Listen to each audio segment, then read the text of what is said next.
Hello everyone. अगर आप भी एमपी पुलिस का सपना देख रहे हैं, पुलिस की वर्दी का सपना देख रहे हैं, तो ये साइंस के प्रश्न पूरा गेम चेंज कर सकते हैं और आपका स्कोर नीचे से टॉप तक ले जा सकते हैं। तो वीडियो के एंड तक बने रहिएगा, क्योंकि इसमें आपको बहुत ही इंपॉर्टेंट प्रश्नों की सीरीज लेकर आया हूं, जो आपके पीवाईक्यू पिछले दिनों में जो भी साइंस के पेपर हुए उसी पर बेस्ड है। तो चलिए ज्यादा टाइम न वेस्ट करते हुए आज के वीडियो की शुरुआत करते हैं। तो दोस्तों, हमारा आज का पहला प्रश्न है, मानव शरीर में लाल रक्त कण कहां पर बनते हैं? मानव शरीर में लाल रक्त कण कहां पर बनते हैं? आरबीसी की बात कर रहे हैं हम लोग, ठीक है। तो आपको चार ऑप्शन दे रखे हैं, यकृत, अस्थि मज्जा, गुर्दे, हृदय। आपको बताना है यहां पर जो भी सवाल पूछा जाएगा आप लोगों को पहले कोशिश करना है, आंसर भी दूंगा, एक्सप्लेनेशन भी दूंगा, लेकिन आप लोगों को क्या करना है, सबसे पहले खुद से आंसरिंग करना है और कमेंट में आंसर के साथ कोशिश कीजिएगा अपना नाम लिखने की। और दोस्तों, अगर इस वीडियो पर पहली बार आए तो फटाफट करके प्लीज लाइक कीजिएगा, अपने दोस्तों को शेयर कीजिएगा, क्योंकि यहां पर आप लोगों को न सिर्फ लेक्चर मिलेगा बल्कि इसका पीडीएफ भी फ्री मिल रहा है। पीडीएफ कहां से मिलेगा? टेलीग्राम आप नीचे लिंक से ज्वाइन कर सकते हैं, डिस्क्रिप्शन में दे रखा है, या फिर इस वीडियो के डिस्क्रिप्शन में आप लोगों को इस पीडीएफ का डायरेक्ट लिंक भी मिल जाएगा, ठीक है। तो चलिए आप लोगों को यहां पर आंसर करना है, आरबीसी ह्यूमन बॉडी में कहां पर बनते हैं। तो आप लोगों को यहां पर जो सवाल दे रखा है उसमें राइट आंसर देना था। हमारा राइट आंसर होगा अस्थि मज्जा। राइट आंसर क्या होने वाला है? अस्थि मज्जा। आरबीसी का निर्माण लाल अस्थि मज्जा, है ना, अस्थि मज्जा जिसको हम रेड बोन मैरो भी कहते हैं, में होता है। इसका मुख्य कार्य ऑक्सीजन का परिवहन करना है।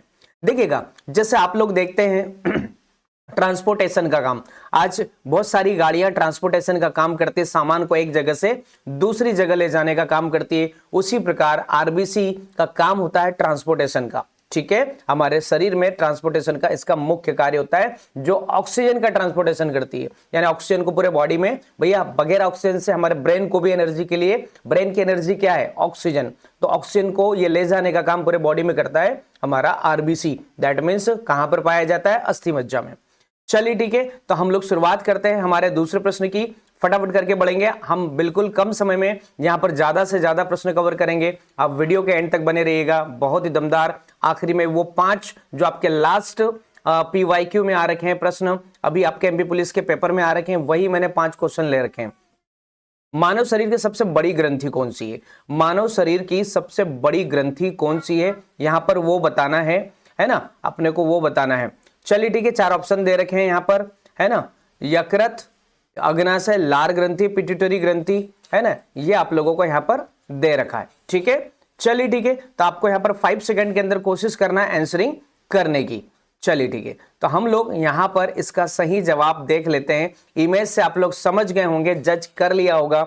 मानव शरीर की सबसे बड़ी ग्रंथि है यकृत, जिसको हम लोग लीवर कहते हैं। क्या कहते हैं? लीवर। यकृत का क्या वर्क होता है, हमारे बॉडी में क्या फंक्शनिंग होती है? यकृत पित्त रस बनाता है। यह शरीर की सबसे बड़ी ग्रंथि है। भैया हमारे खाने को डाइजेस्ट, हम जो भी खाते हैं, बहुत सारी चीजें खाते रहते हैं, बर्गर, पिज्जा, नूडल्स, मंचूरियन। अब ये सब संभालने का काम कौन करता है? हमारा स्टोमक। स्टोमक के अंदर उसको पचाया जाता है और उसमें बहुत सारे यहाँ पर, है ना, एंजाइम मिलते हैं, पित्त रस मिलता है और ऐसे डाइजेस्टिव, है ना, लिक्विड मिलते हैं, जिससे कि हमारा खाना पचता है। तो पित्त रस भी क्या करता है? भोजन को डाइजेस्ट करने का काम करता है, जो कि कहां से, है ना, निकलता है? इस लीवर से निकलता है। कहां से निकलता है? लीवर से, ठीक है, जिसको हिंदी में यकृत कहते हैं।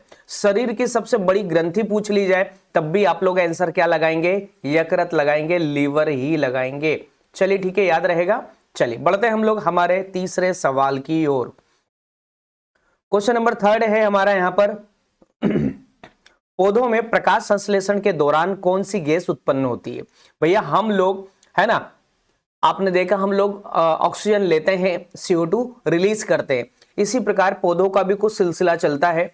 पौधों में प्रकाश संश्लेषण की प्रोसेस होती है, जिसको हम लोग फोटोसिंथेसिस कहते हैं। प्रकाश संश्लेषण के दौरान ये हमारा एक भला काम करते हैं, हमारा फायदा करते हैं, एक गैस रिलीज करते हैं, जिससे कि, है ना, हमें काफी बेनिफिट होता है। तो आपको बताना है कौन सी गैस, है ना, ये प्रकाश संश्लेषण के दौरान उत्पन्न करते हैं। चलिए बताइए फटाफट करके, कौन सी गैस है? तो CO2 है क्या, O2 है क्या, नाइट्रोजन है क्या, या हाइड्रोजन है क्या? बताइए फटाफट। आप में से अगर कोई बता सकता है, इस वीडियो को आप कभी भी देख रहे हैं, ये साइंस के वो प्रश्न है जो आपकी हर एक एग्जाम में, चाहे एमपी पुलिस की बात करें, एमपी एसआई की बात करें या एमपी पीएससी की बात करें, तो दोस्तों साइंस कभी चेंज नहीं होता है ना। साइंस में कुछ करंट अफेयर्स की चीजें भले ही अपडेट होती है, बट ये सारी स्टैटिक चीजें हैं, आप लोगों के लिए काफी महत्वपूर्ण है। चलिए, तो मैंने आपको क्या कहा, यहां पर प्रकाश संश्लेषण के दौरान पौधों के द्वारा जो गैस रिलीज की जाती है उसका नाम है ऑक्सीजन। क्या नाम है भैया? उसका नाम है ऑक्सीजन। ठीक है, ऑक्सीजन है। अब यहां पर प्रकाश संश्लेषण में पौधे, हमने देखा, ऑक्सीजन गैस को रिलीज करते हैं, उत्सर्जित करते हैं, जिसको हम ह्यूमन ले पाते हैं और शांति से जी पाते हैं। चलिए ठीक है, बगैर ऑक्सीजन से तो हम जी नहीं पाएंगे ना। चलिए ठीक है, हमारा 4th नंबर का सवाल क्या है? विटामिन सी की कमी से कौन सा रोग होता है? दोस्तों मैं बता देता हूं, विटामिन से काफी प्रश्न बनते हैं। आप क्या करें, हमारे विटामिन से रिलेटेड जितने भी प्रश्न बन सकते हैं, है ना, मैं आप लोगों को वैसे एक वीडियो में बताने वाला हूं, है ना। इस चैनल पर नए हैं तो फटाफट करके लाइक करके जरूर सब्सक्राइब कीजिएगा। विटामिन लिस्ट एंड उसकी कमी से, डिफिशियंसी से होने वाले क्या क्या रोग हैं वो भी आप लोगों को पता होना चाहिए। डायरेक्ट एग्जाम में पूछ लिए जाते हैं या फिर पूछ लिया जाता है उनका साइंटिफिक नेम क्या है। ठीक है, तो बेरी बेरी होता है, स्कर्वी होता है, रतौंधी होता है, डिकेट्स होता है। हम बात कर रहे हैं विटामिन सी की डिफिशियंसी से कौन सी डिसीज होती है। चलिए ठीक है, विटामिन सी किस में पाया जाता है, उसका, है ना, सोर्स क्या है? तो आपने देखा होगा खट्टी चीजें जैसे नींबू हो गया, इमली हो गया, और इसके अलावा मौसम्बी, संतरे, ये जो भी चीजें खट्टी होती है कहीं ना कहीं उसमें विटामिन सी देखने के लिए मिलता है। तो अभी हाल फिलहाल में लेकिन आपको क्या बताना है, सोर्स नहीं पूछा है, विटामिन सी की कमी से होने वाला रोग पूछा है। तो दोस्तों हमारा सही जवाब होगा स्कर्वी। विटामिन सी की कमी से स्कर्वी होता है, यानी दांतों से संबंधित ये रोग है। इसमें होता क्या है, मसूड़ों से खून आने लगता है, घाव न भरना भी विटामिन सी की कमी को दर्शाता है। अगर ह्यूमन बॉडी में कोई चोट लग गई है, कोई जख्म हो गया है, तो फिर वो घाव जल्दी नहीं भरता है। क्यों? क्योंकि उस बॉडी में कहीं ना कहीं विटामिन सी की कमी होती है। चलिए ठीक है, तो स्कर्वी को याद रखिएगा, है ना। अब हम बढ़ेंगे हमारे अगले 4th नंबर के प्रश्न की ओर। 4th नंबर का प्रश्न क्या है, पित्तरस कहां बनता है? अभी हाल फिलहाल में एक प्रश्न में मैंने आप लोगों को समझाया था कि ऐसे प्रश्न बन सकते हैं। ये सारे आपके एग्जाम में बन चुके प्रश्न हैं, ये सारे इंपॉर्टेंट प्रश्नों की श्रृंखला है। अगर आप ये सारे प्रश्न कवर कर लेते हैं तो आपके एग्जाम का पेपर में साइंस के काफी प्रश्न बनने के चांसेस बन जाते हैं। यहां पर बाइल जूस की बात कर रहे हैं, बाइल जूस, है ना, ये जूस पीने वाला जूस नहीं है भैया, ये जूस खाना पचाने वाला जूस है, जो हमारे बॉडी में रिलीज होता है। कौन से ऑर्गन के द्वारा? अमाशय के द्वारा, यकृत के द्वारा, अग्नाशय के द्वारा, छोटी आंत के द्वारा। ठीक है, तो large intestine, small intestine, liver and stomach. There are 4 option आप लोगों को यहां पर दे रखे हैं। चलिए ठीक है, तो आपको बताना है विद इन 5 सेकेंड। कोशिश कीजिएगा आप लोग अपना जवाब सही हो या गलत हो, आपको आंसर जरूर देना है, क्योंकि जब आप आंसर देते हैं तो आप अपने ब्रेन को सोचने के लिए मजबूर करते हैं, और जितना मजबूर होगा उतना वो एक्टिव मोड में काम करेगा। चलिए, तो हमारा सही जवाब होने वाला है यहां पर यकृत। क्या हो जाएगा? 1 मिनट। हमारा सही जवाब क्या होने वाला है? यकृत। वापस से यकृत के बारे में हमने देखा था, है ना, ये बाइल जूस का, है ना, सेक्रेशन करता है। यकृत द्वारा निर्मित पित्तरस वसा के पाचन में, स्पेशली अगर आपसे पूछा जाए कि भैया पित्तरस से मानव शरीर में किसका पाचन होता है, तो आप क्या बोलेंगे? वसा का। किसका पाचन होता है? वसा का, जिसको हम लोग इंग्लिश में क्या कहते हैं पता होगा आप लोगों को। चलिए ठीक है, अब हम लोग बढ़ेंगे, फैट्स बोलेंगे, वसा को क्या बोलेंगे? फैट्स बोलेंगे। चलिए, डीएनए, डीएनए की बात कर रहे हैं। डीएनए का पूरा नाम क्या है? ये आपके पुराने प्रश्नों में आ चुका प्रश्न है। डीएनए का पूरा नेम क्या है? हमारे बॉडी के अंदर, ह्यूमन बॉडी का, है ना, डीएनए टेस्ट अक्सर अलग अलग कंडीशंस में होता है, तो भैया हर एक व्यक्ति का डीएनए डिफरेंट होता है, पता होगा आप लोगों को। चलिए ठीक है, जान लेते हैं इसके, है ना, फुल फॉर्म के बारे में। डीएनए की खोज किसने की? ठीक है, डीएनए की खोज किसने की भैया, बताना है आप लोगों को ये कमेंट करके। अभी तो मैं बता रहा हूं डीएनए का पूरा नाम, तो डीऑक्सी राइबो न्यूक्लिक एसिड है ना। आपको 4 अलग अलग ऑप्शन दे रखे हैं, है ना। न्यूक्लिक एसिड है, यहाँ पर डीऑक्सी, है ना, एसिड है, या डायनेमिक न्यूक्लिक एसिड है। तो आपको यहाँ पर करेक्ट आंसर मुझे देना रहेगा। तो हमारा सही जवाब होता है deoxy ribo nucleic acid. DNA अनुवांशिक पदार्थ है, जेनेटिक मटेरियल है, जो लक्षणों का वाहक होता है, जो हमारी क्वालिटीज होती है हमारे अच्छे बुरे गुण होते हैं, एक पीढ़ी से दूसरी पीढ़ी ले जाने का काम ये भी कहीं ना कहीं करता है, ट्रांसपोर्टेशन का काम करता है। जैसे कि हमने अभी देखा था आरबीसी के बारे में, आरबीसी क्या करता था, आरबीसी हमारे बॉडी में ऑक्सीजन का ट्रांसपोर्टेशन करता था। उसी प्रकार ये है ना जेनेटिक्स मटेरियल जो है अनुवांशिक लक्षणों का है ना एक पीढ़ी से दूसरे पीढ़ी में ले जाने का काम करता है। चलिए ठीक है, तो अब हम लोग यहां पर बढ़ते हैं हमारे अगले सवाल की ओर। चलिए, मानव शरीर का सामान्य तापमान कितना होता है ना, टेम्परेचर बताना है ह्यूमन बॉडी का जनरली कितना होता है। 96 फ़ारेनहाइट होता है, 96.4, 100 एंड 102 आपको बताना है कितना हमारा यहां पर टेम्परेचर होता है। चलिए ठीक है, तो सेल्सियस में ह्यूमन बॉडी का टेम्परेचर डिफरेंट होता है एंड फ़ारेनहाइट में डिफरेंट होता है। तो आप लोगों को दोनों में मुझे हो सके तो कमेंट करके बताना अगर आप सच में जानते हैं तो। चलिए, तो हमारा सही जवाब यहां पर हाल फिलहाल में हो रहा है 98.4 फ़ारेनहाइट।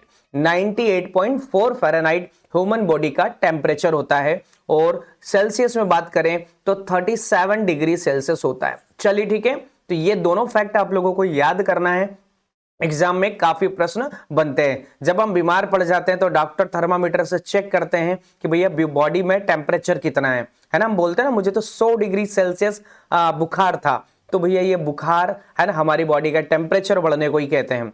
चलिए ठीक है, तो हम बढ़ते हैं अगले सवाल की ओर। सूर्य की ऊर्जा का स्रोत कौन सी प्रक्रिया है, यानी सूर्य जो हमें एनर्जी देता है। अभी हाल फिलहाल में काफी ठंड चल रही है तो आपको ऊर्जा की जरूरत होगी, धूप की जरूरत होगी, तो भैया सूर्य की ऊर्जा का स्रोत कौन सी प्रक्रिया से बनता है, चलिए ये बताना है।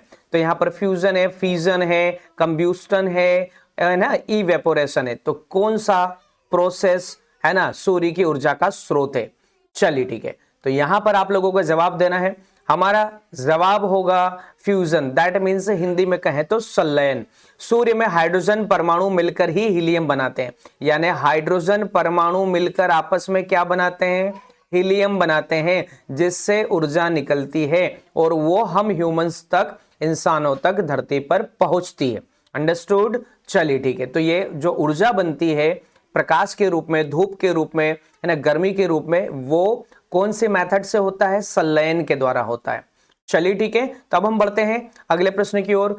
जल का रासायनिक सूत्र, बच्चों वाला सवाल है लेकिन एमपी पुलिस जैसी एग्जाम में पूछे जाने के चांस होता है ना। यहाँ पर आप लोगों को फार्मूले भी पूछे जा सकते हैं। खाने वाले नमक का जो यानी सोडा होता है, कपड़े धोने वाला, खाने वाला जो होता है ना बेकिंग सोडा, उसका पूछा जा सकता है। ये आप लोगों को याद होना चाहिए, ठीक है, फार्मूले याद होना चाहिए। अगर आप नमक का जानते हैं रासायनिक नेम तो मुझे बताइए, है ना, नमक का रासायनिक नाम क्या है और उसका फार्मूला क्या है। ठीक, CO2 H2O H2O2 है ना एंड O2H। यहां पर आपको क्या बताना है दोस्तों, जल का रासायनिक सूत्र क्या है। ठीक है, जल का रासायनिक सूत्र तो ये तो आप लोग सभी जानते हैं, है ना, क्या है, H2O, यानी जल का निर्माण करता है हाइड्रोजन और ऑक्सीजन, है ना, हाइड्रोजन के 2 मॉलिक्यूल होंगे और ऑक्सीजन का 1, और ये मिलाकर क्या करेंगे, जल का निर्माण करेंगे, जिसको हम लोग H2O कहते हैं।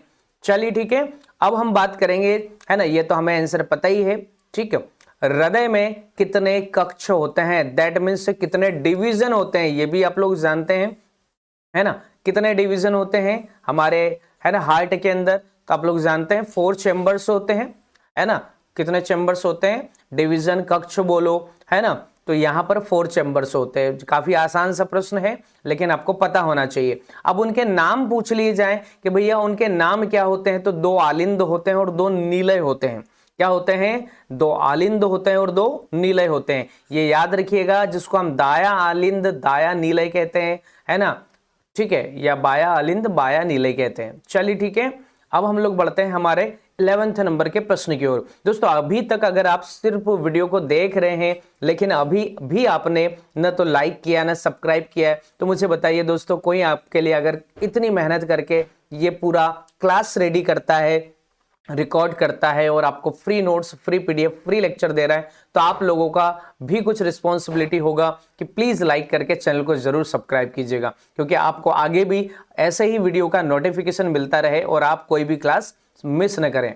चलिए ठीक है, तो अब हम लोग यहां पर बढ़ते हैं। मानव शरीर की, है ना, पाचन की शुरुआत कहां से होती है? मानव शरीर की पाचन की शुरुआत कहां से होती है? तो अपने को यह बताना है।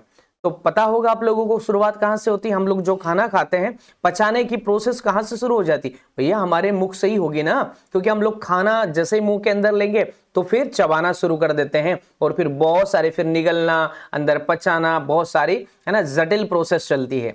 तो अमाशय से होती है, मुख गुहा से होती है, छोटी आंत, बड़ी आंत, stomach, mouth, small intestine and large intestine. तो यहां पर फिर 4 ऑप्शन दे रखे हैं, तो आप लोग जानते हैं, काफी बेसिक सा सवाल है। तो हमारा करेक्ट आंसर है मुख गुहा।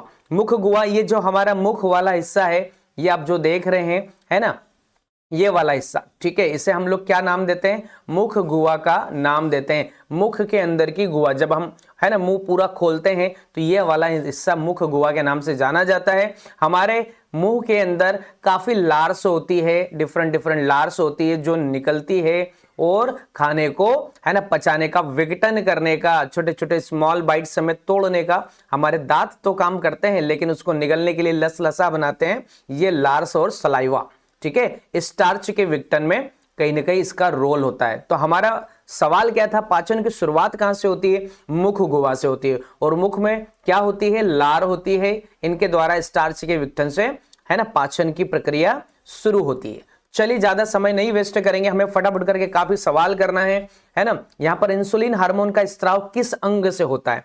आपने देखा होगा बहुत सारे लोग इंसुलिन के इंजेक्शन भी लगवाते हैं। इंसुलिन हार्मोन किस आर्गन से निकलता है हमारे बॉडी में, है ना? तो आपको बताना है अग्नाशय, यकृत, गुर्दे और अधिवृक्क, दैट मीन्स एड्रिनल, यानी कि किडनियों की बात कर रहे हैं हम लोग, है ना, किससे निकलता है? तो आप लोगों को यहां पर जवाब देना है, कोशिश करना है 5 सेकंड के अंदर दोस्तों जवाब देने की।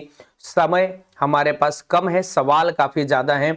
हमारी कोशिश है अब ज्यादा से ज्यादा प्रैक्टिस कर पाएं और आपके एग्जाम में आप बेस्ट कर पाएं, ठीक है। चलिए अग्नाशय की बात कर रहे हैं। इंसुलिन हार्मोन का स्त्राव किस अंग से होता है? तो अग्नाशय से होता है। इंसुलिन रक्त में ग्लूकोज के स्तर को नियंत्रित करता है। भैया अगर हमारे बॉडी में अगर इंसुलिन ना होगा तो क्या होगा? ग्लूकोज का जो लेवल होता है वो बहुत अप एंड डाउन हो सकता है, जिससे हो सकता है बहुत सारी बीमारियां हो जाए। यह अग्नाशय से बनता है। हमारे जो बॉडी में, है ना, अग्नाशय जो होता है ना, उससे कहीं ना कहीं ये रिलीज होता है। उसका पिक्चर आप यहां पर देख सकते हैं। चलिए ठीक है, तो हम बढ़ेंगे हमारे 13 नंबर के क्वेश्चन की ओर। अभी पूछा था हृदय में कितने चैम्बर होते हैं? तो 4 चैम्बर होते हैं। साथ ही आपने देखा दायां अलिंद और बायां अलिंद, यानी 2 नीले और 2 अलिंद होते थे। यहां पर हृदय से ही हमारा प्रश्न है, हृदय को लयबद्ध ढंग से चलाने वाला अंग कौन सा है? आप लोगों को पता है हमारे बॉडी में अगर हृदय लयबद्ध रूप से काम ना करे तो हम समझ सकते हो, है ना, इस धरती से ऊपर पहुंच जाएंगे, है ना। तो मस्तिष्क, हृदय का ऐसे नोट, रीढ़ की हड्डी और फेफड़े, ठीक है, लंग्स, और ये, है ना, रीढ़ की हड्डी, बोन मैरो की हम बात कर रहे हैं। यहां पर मस्तिष्क, ब्रेन की बात कर रहे हैं। तो आपको बताना है हृदय को लयबद्ध ढंग से चलाने का काम कौन करता है? तो भैया यहां पर आपको सोचना पड़ेगा, सोचकर जवाब देना है। तो हमारा सही जवाब होगा हृदय का ऐसे नोट। अब ऐसे नोट क्या होता है, चलिए थोड़ा सा जान लेते हैं, नई चीज होगी आप लोगों के लिए। हृदय का ऐसे नोट, जिसको हम लोग सीनो एट्रियल नोड भी कहते हैं, है ना, इसको हम लोग क्या कहते हैं? नेचुरल पैच मेकर कहते हैं। पैच मेकर का काम होता है किसी चीज को कंट्रोल करना। पैच मेकर का क्या काम होता है? किसी चीज को कंट्रोल करना। तो यहां पर हृदय की गति को ये नियंत्रित करता है। भैया जैसे हमारे घरों में नल चलते हैं तो वॉल लगा देते हैं ना हम लोग, पानी की स्पीड बढ़ा भी सकते हैं, कम भी कर सकते हैं, पानी को कंप्लीटली बंद भी कर सकते हैं वॉल के माध्यम से। ऐसे ही हमारे बॉडी में हृदय के अंदर क्या होते हैं, है ना, हृदय का एक ऐसे नोड होता है जिसको हम लोग सिनोएट्रियल नोड भी कहते हैं। नेचुरल पैच मेकर का काम करता है, जिससे हमारे हार्ट की, है ना, गति को नियंत्रित करने का काम होता है। चलिए ठीक है, बढ़ते हैं हमारे 14 नंबर के सवाल की ओर। क्या है आखिर हमारा 14 नंबर का सवाल? 14 नंबर का सवाल कहता है मानव शरीर में कौन सी ग्रंथि मास्टर ग्लैंड के नाम से जानी जाती है? मास्टर ग्लैंड के नाम से जानी जाती है।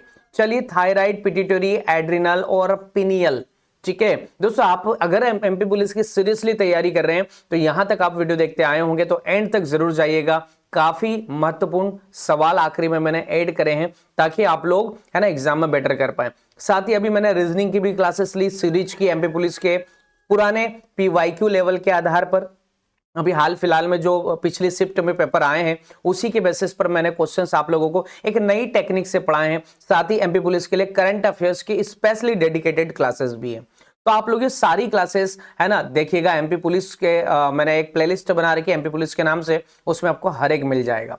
चलिए ठीक है। मानव शरीर में सबसे बड़ी है ना कौन सी ग्रंथि मास्टर ग्लैंड के नाम से जानी जाती है? तो मास्टर ग्लैंड यानी सभी ग्लैंड में एक मास्टर ग्लैंड है। ग्लैंड मतलब ग्रंथि, जिसका नाम है क्या है? Pituitary gland. कौन सी ग्लैंड? Pituitary gland. ठीक है। इसका काम क्या है? ये सभी अंतःस्त्रायु ग्रंथियों के कार्य को नियंत्रित करती है। भाई मास्टर का काम होता है ना कंट्रोल करना, नियंत्रण करना, है ना। वैसे ही ये सारी जो ग्लैंड्स होती है उनको कंट्रोल करने का काम कौन करती है? मास्टर ग्लैंड करती है। दैट मीन्स पिट्यूटरी ग्लैंड करती है।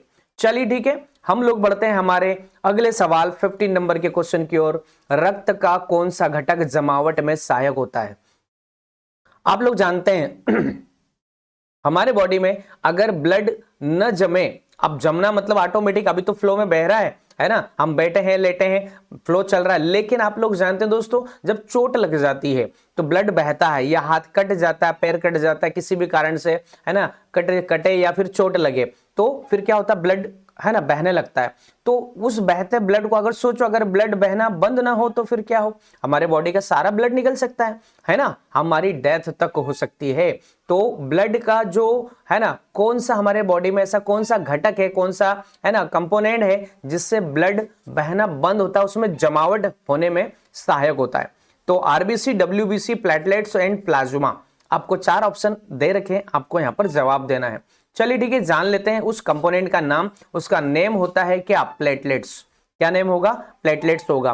प्लेटलेट्स रक्त के थक्के क्लॉट बनाने में मदद करते हैं, जिससे रक्त स्त्राव रुकता है। मैंने कहा ना चोट लग गई, ब्लड का बहना बंद भी होना चाहिए। आपने देखा होगा कई बार हम लोग ब्लड जब पट्टी वट्टी बांध लेते हैं, ड्रेसिंग कर लेते हैं, लेकिन आप कुछ भी ना भी बांधोगे तो कुछ देर बहने के बाद ब्लड बहना ऑटोमेटिक बंद हो जाएगा।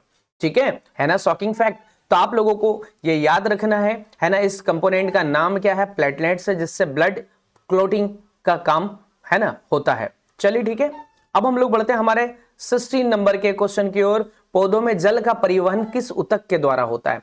पौधों में जल का परिवहन दैट मीन समझते हो ना भाई, आपने पौधे की जड़ों में तो पानी डाल दिया, लेकिन ऊपर तक चढ़ाने का काम कौन करेगा? पूरे भाई सिर्फ हम देखते हैं हमने पानी डाला, पेड़ की जड़ों में डाल दिया, पेड़ के नीचे डाला, लेकिन अब पूरे पेड़ तक भी तो पानी की जरूरत है, उसके टहनियों तक, पत्तों तक, यानी उसके नख से सीख तक पानी की जरूरत होगी। तो भैया ये पानी कौन चढ़ाएगा? आप तो नीचे डाल देते हो। जल का परिवहन किस ऊतक के द्वारा होता है? कौन सा टिश्यू के द्वारा होता है? तो फ्लोएम होता है, जाइलम होता है ना, पारेकाइमा होता है, काले काइमा होता है। क्या होगा हमारा सही जवाब? बताइए फटाफट करके। चलिए ठीक है, जानते होंगे आप लोग, यहां पर हमारा सही जवाब होगा जाइलम, है ना। याद रखिएगा, जाइलम क्या करता है? जल के परिवहन का काम करता है पौधों के अंदर, है ना। पौधे का ये फेवरेट है, क्योंकि ये पौधे को पानी ऊपर से नीचे, नीचे से ऊपर पहुंचाने का काम करता है। जाइलम ऊपर से नीचे तो आएगा ही नहीं, है ना, नीचे से ऊपर पहुंचाने का काम करता है। जाइलम पौधों में जड़ों से पत्तियों तक जल पहुंचाता है भैया, तभी तो पत्तियां हरी भरी होती है। चलिए याद रहेगा आप लोगों को। अब हम बढ़ते हैं हमारे 17 नंबर के प्रश्न की ओर। फेफड़ों में गैसों का आदान प्रदान कौन करता है? कहां से होता है? कहां से होता है हाल फिलहाल में? ये हमारे लंग्स का पिक्चर आप लोग देख पा रहे हैं। Bronchus alveoli and trachea larynx. क्या है? फेफड़ों में गैसों का आदान प्रदान, ट्रांसपोर्टेशन। गैसेस का ट्रांसपोर्टेशन है ना हमारे लंग्स के अंदर किसके द्वारा होता है? लंग्स के अंदर भी छोटे छोटे से ऑर्गन्स होते हैं, उनका नाम बताना है आप लोगों को। चलिए ठीक है, तो क्या होने वाला हमारा करेक्ट आंसर? हमारा सही जवाब होगा एल्वियोली। ठीक है, क्या होगा? एल्वियोली। एल्वियोली फेफड़ों की सूक्ष्म वायु कोशिकाएं होती है। आपने देखा होगा यहाँ पर छोटी छोटी इस टाइप से, है ना, संरचना बनी हुई होती है, और इनका काम क्या होता है? ऑक्सीजन का क्या करना? ट्रांसपोर्टेशन करना। ठीक है, जो O2 और CO2 का आदान प्रदान करने का काम करते हैं। चलिए ठीक है, बढ़ते हैं फटाफट करके अगले सवाल की और। वीडियो के एंड तक बने रहिएगा, लाइक करके जरूर सब्सक्राइब कीजिएगा। यहां पर दोस्तों हमारा अगला सवाल क्या है? हमारा अगला सवाल है 18 नंबर का। कौन सा अंग शरीर का फिल्टर हाउस कहलाता है? काफी महत्वपूर्ण सवाल हो जाता है आपके आने वाले एग्जाम के लिए। कौन सा अंग शरीर का फिल्टर हाउस कहलाता है? हृदय, फेफड़े, किडनीज, मस्तिष्क, ब्रेन, कौन सा होता है ना? तो आप लोग पिक्चर देखकर समझ गए होंगे।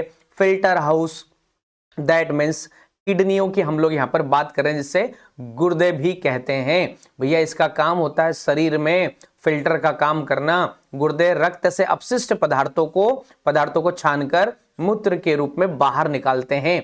ठीक है, तो ये काम किसका होता है? किडनीज का। ठीक है, हमारे बॉडी में ऐसे राइट लेफ्ट 2 किडनियां होती है, जानते होंगे आप लोग। हमारा आज की क्लास का सेकंड लास्ट सवाल है, पौधों में भोजन का परिवहन किस ऊतक के द्वारा होता है? भैया हमने देखा था पानी का परिवहन किस ऊतक के द्वारा होता है? पानी का परिवहन, ठीक है, पानी का हमने परिवहन देखा था, तो वो कौन करने का है ना, कौन कर रहा था? तो हमने देखा था, बोले सर जाइलम कर रहा था। कौन कर रहा था? जाइलम कर रहा था। लेकिन यहां पर भोजन के परिवहन की बात हो रही है। किसकी बात हो रही है? भोजन के परिवहन की बात हो रही है। तो कौन करेगा? अब आपके सामने फिर 4 ऑप्शन है, फ्लोएम, जाइलम, पारेकाइमा और स्क्लेरेकाइमा। तो क्या आंसर होने वाला है? तो चलिए फटाफट करके आप इतना तो गैस कर ही सकते हैं। तो हमारा सही जवाब होगा फ्लोएम। याद रखिएगा, फ्लोएम एफ से शुरू होता है, ये खाने का, दैट मीन्स फूड से रिलेटेड होगा, ये ट्रिक याद रखिएगा। ठीक है, जाइलम जल का परिवहन करता है, ज से जल और ज से जाइलम, ये ट्रिक याद रखिएगा, काफी महत्वपूर्ण ट्रिक है ना। तो याद रखिए हमारा प्रश्न क्या था, पौधों में भोजन का परिवहन किस ऊतक के द्वारा होता है? तो फ्लोएम के द्वारा होता है भोजन का परिवहन, ट्रांसपोर्टेशन, है ना। और पानी का परिवहन होता है जाइलम के द्वारा। जाइलम जल का करेगा, फ्लोएम है ना फूड का करेगा, भोजन का करेगा। चलिए बढ़ते हैं आज के हमारे अगले और आखिरी सवाल की ओर। दोस्तों अगर आप में से किसी ने भी यहां तक वीडियो देखा है तो मैं मानता हूं वो काफी सीरियस एस्पिरेंट है और अपने एग्जाम के लिए काफी डेडिकेट है। बिल्कुल गुड लक है आपको, आप अपने एग्जाम जरूर क्रैक करेंगे, इससे गुड विशेष भी है। इस चैनल को आप सब्सक्राइब करके इससे जुड़िए, आपको काफी यहाँ पर दमदार कंटेंट मिलेगा और आपको हर एक लेक्चर का फ्री पीडीएफ भी हमारे टेलीग्राम पर मिलने वाला है। तो मानव शरीर में रक्त संचार की खोज किसने की, है ना, रक्त संचार की खोज किसने की? ये सवाल आपके है ना होमवर्क में मैंने दे रखा है। इसका आंसर मैं नहीं बता रहा हूं, आई थिंक आप लोग जानते होंगे। ह्यूमन ब्लड की खोज के बारे में यहां पर बात हो रही है। मानव शरीर में रक्त संचार, रक्त का जो संचार होता है ना, उसकी खोज किसने की है? ठीक है, Charles Darwin, William Harvey, Louis Pasteur और हुक। 4 ऑप्शन है। चलिए जानते होंगे आप लोग, और अगर जानते हैं तो फटाफट करके कमेंट करके मुझे जरूर बताइए। चलिए आज की क्लास को हम लोग यहीं पर समाप्त करते हैं। दोस्तों आप लोग फटाफट करके हमारे वीडियो को जरूर लाइक करें और हमारे फेसबुक पेज लव कुश वर्मा करके फेसबुक पेज है जिसका लिंक आप लोगों को दे रखा है डिस्क्रिप्शन में, है ना, उससे जरूर फॉलो कीजिए और हम लोग आपको मिलेंगे ऐसे ही और नए दमदार वीडियो के साथ। तब तक के लिए अपना ध्यान रखिएगा। जय हिंद, वंदे मातरम।